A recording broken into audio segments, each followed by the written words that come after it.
વાહિની Saraswati surgery ન્યૂઝમાં આપનું હાર્દિક સ્વાગત છે। ચાણસ્માના જિલ્લામાં રામાધણી ફાર્મ હાઉસના ગેરકાયદેસર બાંધકામ પર બુલડોઝર ફર્યું। મસ્તાની ગેંગના મુખ્ય સૂત્રધાર ભાવેશ રબારીના કબજાવાળી ગૌચર જમીન ખાલી કરાવાઈ।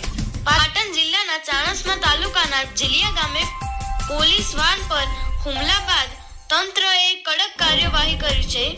મસ્તાની ગેંગના મુખ્ય સૂત્રધાર ભાવેશ રબારીના ગૌચરની જમીન પર બનેલા ગેરકાયદેસરના રામાધણી ફાર્મ હાઉસ પર બુલડોઝર ફેરવી દેવાની શરૂઆત થઈ ગઈ છે। આ ડિમોલિશનની કામગીરી ચુસ્ત પોલીસ બંદોબસ્ત વચ્ચે પૂર્ણ કરવામાં આવી રહી છે। આ ઘટના થોડા સમય પોલીસ વાન પર થયેલા હુમલા પગલે બની છે, જેમાં પોલીસે અત્યાર સુધીમાં 18 આરોપીઓને ઝડપી પાડ્યા છે। આ હુમલા બાદ વહીવટીતંત્રએ કાયદો અને વ્યવસ્થાને પડકારનારા તત્વ સામે આક્રમક વલણ અપનાવ્યું છે। તપાસમાં સામે આવ્યું હતું કે ભાવેશ રબારીએ ચાણસ્મા પંથકમાં ગૌચરની સરકારી જમીન પર ગેરકાયદેસર રીતે કબજો જમાવીને ફાર્મ હાઉસનું નિર્માણ કર્યું હતું। આ ગેરકાયદેસર દબાણને દૂર કરવા માટે ચાણસ્મા વહીવટી વિભાગ દ્વારા શુક્રવારે સાંજે કામગીરી શરૂ કરી દેવામાં આવી હતી। ડિમોલિશનની કામગીરી દરમિયાન કોઈ અનિચ્છનીય ઘટના ન બને તે માટે સ્થળ પર ચુસ્ત પોલીસ બંદોબસ્ત તૈનાત કરવામાં આવ્યો હતો। વહીવટીતંત્રના અધિકારીઓની હાજરીમાં અનેક જેસીબી મશીનો દ્વારા ફાર્મ હાઉસના ગેરકાયદેસર બાંધકામને તોડી પાડવામાં આવ્યું હતું। ગુનેગારોના આર્થિક સામ્રાજ્ય અને ગેરકાયદેસર મિલકતો પર તંત્ર દ્વારા કરવામાં આવેલી આ મોટી કાર્યવાહીથી અસામાજિક તત્વોમાં ફફડાટ વ્યાપી ગયો છે। સમગ્ર વિસ્તારમાં પોલીસનો લોખંડી બંદોબસ્ત યથાવત છે અને દબાણ હટાવવાની પ્રક્રિયા 2 જેસીબી મશીન દ્વારા ગેટ અને દિવાલ તોડવાની કામગીરી કરવામાં આવી હતી। રેણુકા સાહેબ, જે રીતે કામગીરી હાથ ધરવામાં આવી છે જીલિયા ખાતે, શું કામગીરી રહેશે? જીલિયા ખાતે જે સર્વે નંબર 166 ની ગૌચરની જમીન હતી એની ઉપર જે ઇલીગલ એન્ક્રોચમેન્ટ કરેલું છે, ઇલીગલ કન્સ્ટ્રક્શન કર્યું છે, તો એને અત્યારે દૂર કરવાની કામગીરી ચાલુમાં છે।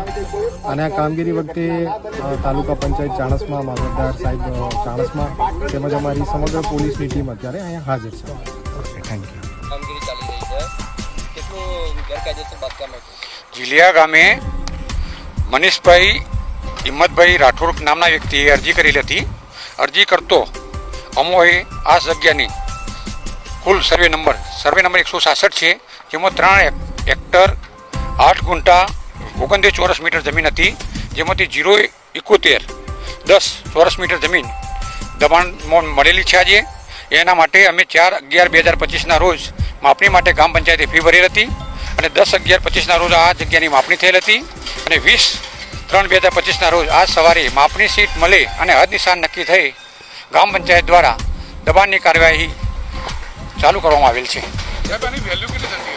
વેલ્યુ લગભગ સાહેબ 28 લાખની ઉપર જંત્રી છે આની થતી।